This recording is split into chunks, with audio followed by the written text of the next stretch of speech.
جھٹکے محسوس کیے گئے ہیں، جبکہ مکانات گرنے کے نتیجے میں 20 افراد موت کا شکار ہو گئے ہیں اور 200 سے زائد زخمی ہو گئے۔ بلوچستان کے وزیر داخلہ ضیاء لانگو نے ہلاکتوں کی تصدیق کرتے ہوئے کہا ہے کہ سب سے زیادہ اموات ہرنائی میں ہوئی ہیں، جہاں سے شدید زخمیوں کی کوئٹہ منتقلی کا عمل جاری ہے۔ خبر رساں ادارے رائٹرز کے مطابق ہرنائی شہر کے ڈپٹی کمشنر سہیل انور نے کہا ہے کہ زلزلے کے نتیجے میں مٹی کے 100 سے زائد گھر منہدم اور بڑے پیمانے پر گھروں کو نقصان پہنچا ہے۔ دوسری جانب پاکستانی فوج کے شعبہ تعلقات عامہ ASPR کے جاری کردہ اعلامیے کے مطابق متاثرہ علاقے میں امدادی کارروائیاں شروع کر دی گئی ہیں۔ امریکہ کے نائب وزیر خارجہ وینڈی شرمن بھارت کا دورہ کرنے کے بعد 2 روزہ سرکاری دورے پر آج جمعرات کو پاکستان پہنچ رہی ہیں۔ امریکہ کے محکمہ خارجہ کے ایک بیان کے مطابق امریکہ کی اعلیٰ سفارتکار شرمن اسلام آباد میں قیام کے دوران پاکستانی حکام سے بات چیت کریں گی۔ امریکہ کی سینٹرل انٹیلیجنس ایجنسی CIA کے سربراہ ولیم جوزف برنز کے بعد جو بائیڈن انتظامیہ کے کسی اعلیٰ سفارتکار کا پاکستان کا یہ پہلا دورہ ہے۔ امریکہ کی نائب وزیر خارجہ ایک ایسے وقت میں پاکستان کا دورہ کر رہی ہیں جب حال ہی میں امریکہ کے وزیر خارجہ اینٹنی بلنکن کانگریس میں یہ بتا چکے ہیں کہ امریکہ پاکستان کے ساتھ اپنے تعلقات کا افغانستان کے تناظر میں ازسر نو جائزہ لے گا۔ دوسری جانب پاکستان کے وزیر خارجہ بھی یہ کہہ چکے ہیں کہ پاکستان امریکہ کے ساتھ متوازن تعلقات برقرار رکھنے کا خواہاں ہے۔ حال ہی میں نیو یارک میں امریکی ہم منصب بلنکن سے ملاقات میں پاکستان کے وزیر خارجہ شاہ محمود قریشی نے کہا تھا کہ پاکستان اور امریکہ کے قریبی تعلقات دونوں ملکوں کے لیے ہمیشہ سود مند رہے ہیں اور پاکستان امریکہ کے ساتھ تجارت، سرمایہ کاری، توانائی اور علاقائی رابطوں کے لیے متوازن تعلقات کا خواہاں ہے۔ امریکی ریپبلکن اور ڈیموکریٹک لیڈرز امریکی حکومت کے لیے ایک قلیل مدتی سمجھوتہ کر رہے ہیں جو حکومت کو اپنے قرضوں کی ادائیگیوں میں اس دیوالیہ ہونے سے بچا سکے گا جس کی پہلے کوئی مثال نہیں ملتی۔ سینٹ کے اقلیتی لیڈر مچ میکونل نے بدھ کے روز اشارہ دیا کہ اس تعطل کو دور کر دیا جائے گا جو حکومت کو 18 اکتوبر سے پہلے قرضوں کی ادائیگی کے اختیار کو بڑھا دے گا جب امریکہ متوقع طور پر اپنی ادائیگیوں کے قابل نہیں رہتا۔ ایک بیان میں میکونل نے کہا کہ ریپبلکنز ڈیموکریٹس کو اجازت دیں گے کہ وہ دسمبر تک اپنے اخراجاتی بلوں کی ادائیگی کے لیے معمول کا طریقہ اختیار کرتے ہوئے ڈالر کی ایک مقررہ حد تک قرضوں کی ادائیگی میں توسیع کی ہنگامی طور پر منظوری دیں۔ اسی اثنا میں صدر جو بائیڈن نے بدھ کے روز امریکہ کے چوٹی کے تاجروں اور بینکوں کے سربراہوں سے ملاقات کی تاکہ کانگریس پر زور ڈالا جائے کہ وہ حکومت کے قرضے لینے کے اختیار کو بڑھا دیں۔ وائٹ ہاؤس نے بدھ کو تصدیق کر دی ہے کہ رواں برس کے آخر میں صدر جو بائیڈن اور ان کے چینی ہم منصب شی جن پنگ کے درمیان ورچوئل سربراہ ملاقات کا منصوبہ بنایا جا رہا ہے۔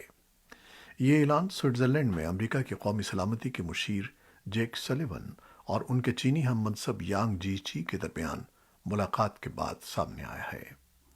یہ پیش رفت ایسے وقت میں ہوئی ہے جب امریکہ اور چین کے درمیان بائیڈن انتظامیہ کے اس مطالبے پر کشیدگی میں اضافہ ہوا ہے کہ تائیوان کے خلاف چین اپنا فوجی دباؤ کم کرے اور تجارتی معاہدوں کی پابندی کرے۔ ازبکستان کا ایک اعلیٰ وفد وزیر خارجہ عبدالعزیز کاملوف کی قیادت میں آج جمعرات کو کابل پہنچا۔ طالبان وزارت خارجہ کے ترجمان عبدالقہار بلخی کا کہنا ہے کہ وفد نے طالبان کے قائم مقام وزیر خارجہ ملا امیر خان متقی سے ملاقات کی اور افغانستان کی صورتحال پر تبادلہ خیال کیا۔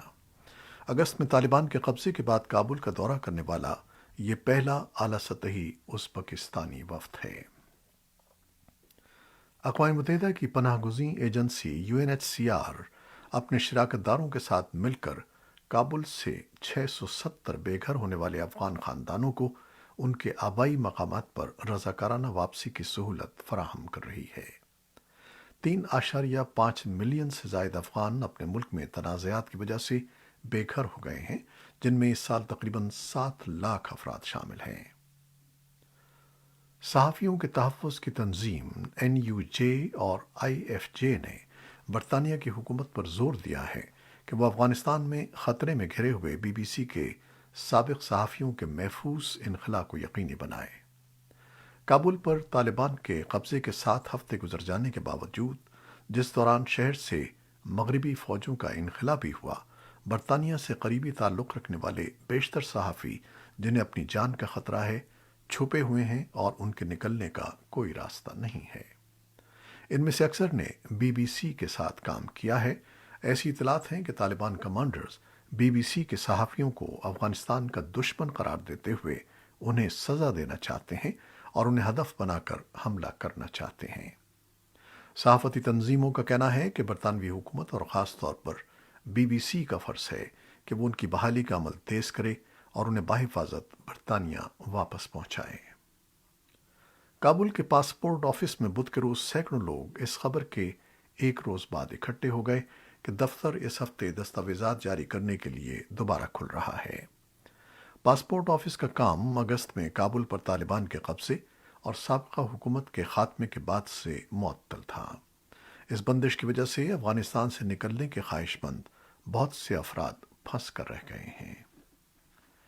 اگست میں افغانستان سے امریکی افواج کے چلے جانے اور کابل پر طالبان کے قبضے کے بعد پیدا ہونے والی افراتفری سے فل برائٹ اسکالرشپ پروگرام کے لیے درخواست دینے والے طالب علم بھی متاثر ہوئے ہیں۔ امریکی محکمہ خارجہ نے وائس آف امریکہ کو دیے گئے ایک بیان میں کہا ہے کہ ہم افغانستان میں ہونے والے واقعات کو قریب سے دیکھ رہے ہیں اور فل برائٹ پروگرام کے مستقبل کا جائزہ لے رہے ہیں۔ اس سال ہم نے اب تک امریکی کیمپسز میں افغانستان سے فل برائٹ طلباء کے سب سے بڑے گروپ کا استقبال کیا ہے۔ ان کا کہنا تھا کہ ہم جانتے ہیں کہ یہ افغان طلباء اور ان کے خاندانوں کے لیے ایک مشکل وقت ہے۔ انٹرویوز کووڈ وبا کی وجہ سے ستمبر تک ملتوی کر دیے گئے تھے۔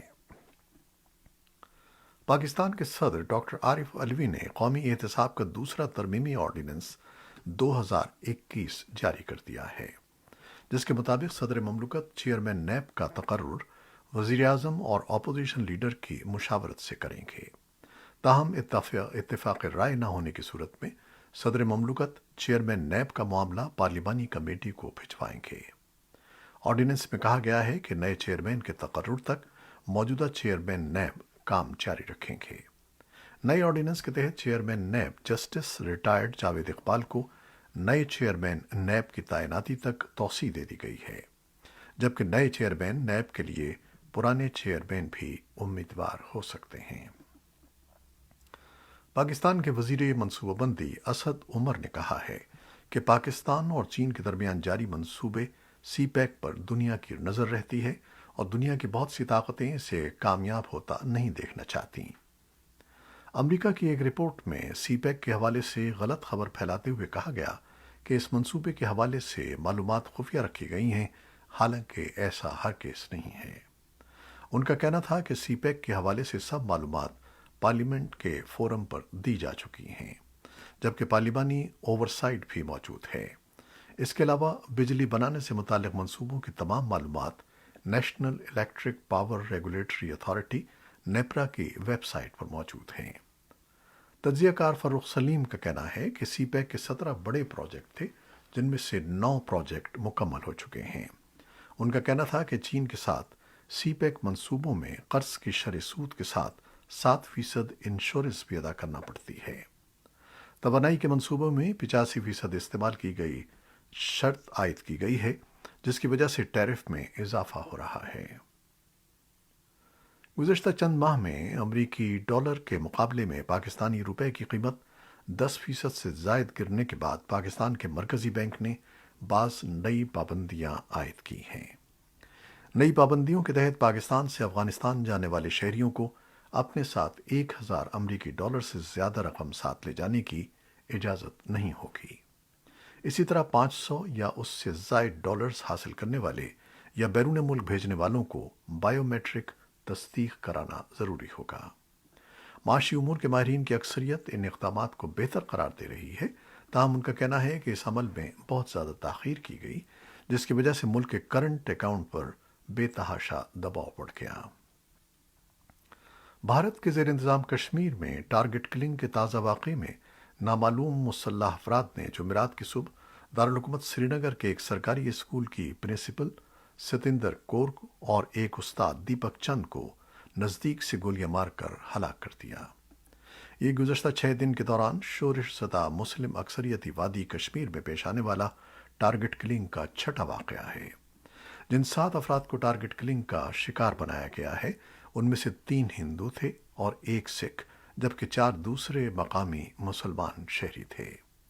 بھارت کے اقلیتی امور کے وزیر مختار عباس نقوی نے، جو ان دنوں وادی کشمیر کے دورے پر ہیں، کہا ہے کہ اقلیتوں کو تحفظ فراہم کرنا حکومت ہند کی قومی ذمہ داری ہے اور جن لوگوں نے سری نگر میں اقلیتی فرقوں سے وابستہ افراد کو ہلاک کیا ہے انہیں ڈھونڈ نکالا جائے گا اور انہیں سخت سزا دی جائے گی۔ نیٹو کی چوٹی کے عہدیدار نے اشارتاً کہا ہے کہ یہ کہنا غلطی کے مترادف ہوگا کہ افغانستان سے فوجی انخلا اور فرانس اور امریکہ کے درمیان تناؤ اس امر کا غماز ہے کہ بین الاقیانوس اتحاد کمزور ہو گیا ہے۔ اس کے برعکس سیکرٹری جنرل یینس اسٹولٹنبرگ نے مخالفین کو خبردار کیا کہ نیٹو متحد رہے گا اور اتحاد نمودار ہونے والے خطرات سے نمٹنے کا بھرپور عزم رکھتا ہے۔ امریکہ کے اعلیٰ عہدیداروں سے ملاقاتوں کے بعد واشنگٹن میں جارج ٹاؤن یونیورسٹی کی ایک تقریب سے خطاب کے دوران اسٹولٹنبرگ نے کہا کہ یورپ اور شمالی امریکہ کے درمیان تعلقات مضبوط ہونے سے متعلق سوال کیے جا رہے ہیں۔ انہوں نے کہا کہ ان چھوٹے معاملات سے وسیع تر منظر تبدیل نہیں ہوتا۔ ان کا کہنا تھا کہ ہمیں اس بات کا بخوبی پتہ ہے کہ ہم اکٹھے کھڑے ہیں تو ہم محفوظ ہیں۔ امریکی وزیر خارجہ اینٹنی بلنکن اتحادی فرانس کے ساتھ تعلقات کو بہتر بنانے کی کوششوں کے بعد میکسیکو کے ساتھ سیکیورٹی مذاکرات پر توجہ مرکوز کر رہے ہیں۔ امریکی ریاست کیلیفورنیا میں جمعرات کو رکنے کے بعد بلنکن میکسیکو سٹی میں امریکی ہوم لینڈ سیکیورٹی کے سیکریٹری الیجینڈر میورکاس اور اٹارنی جنرل میرک گارلینڈ کے ساتھ شامل ہو رہے ہیں۔ محکمہ خارجہ اسے سیکیورٹی کے امور پر اعلیٰ سطحی مذاکرات قرار دے رہا ہے۔ اور اب کورونا وائرس سے متعلق کچھ خبریں۔ پاکستان میں کورونا وائرس سے اموات کی تعداد 28,000 کے قریب پہنچ گئی ہے۔ سرکاری اعداد و شمار کے مطابق ملک بھر میں گزشتہ 24 گھنٹوں میں وبا سے 39 افراد موت کا شکار ہوئے، جس کے بعد اموات کی مجموعی تعداد 27,986 ہو گئی ہے۔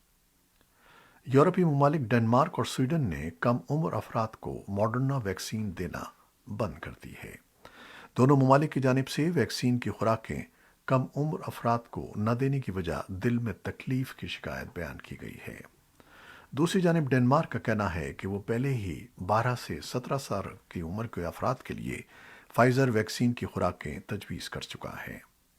حکام کی جانب سے یہ بھی کہا گیا ہے کہ 18 برس سے کم عمر افراد کو ماڈرنا ویکسین دینے کا عمل بند کر دیا گیا ہے۔ ساؤتھ ویسٹ ایئر لائنز امریکی ایئر لائن ان اداروں میں شامل ہو گئی ہے جنہوں نے اپنے ملازمین کو کووڈ-19 کے خلاف ویکسین کو لازمی قرار دیا ہے۔ ڈیلس میں قائم کمپنی نے اس کے 54,000 ملازمین کو اپنی ملازمتیں برقرار رکھنے کے لیے 8 دسمبر تک مکمل طور پر ویکسین لگانے کا حکم دیا ہے۔ ملازمین طبی یا مذہبی وجوہات کی بنا پر ویکسین کو چھوڑنے کی اجازت لے سکتے ہیں۔ ساؤتھ ویسٹ کا کہنا ہے کہ وہ ویکسین کو لازمی قرار دے رہی ہے کیونکہ بائیڈن انتظامیہ کے نئے قوانین کے تحت وفاقی معاہدوں والی کمپنیوں کے عملوں کے لیے ویکسین لازمی ہے۔ یہ تھیں وہ خبریں جو فیس بک لائیو پر ہم نے آپ کے لیے پیش کی۔ ہماری ویب سائٹ، یوٹیوب اور پوڈ کاسٹ پر یہ بلیٹن آپ کے لیے ریکارڈ کر دیا جاتا ہے۔ ہمارے اس بلیٹن کو شیئر کرنا نہ بھولیے گا۔ خالد حمید اب اجازت چاہتا ہے۔ اللہ حافظ۔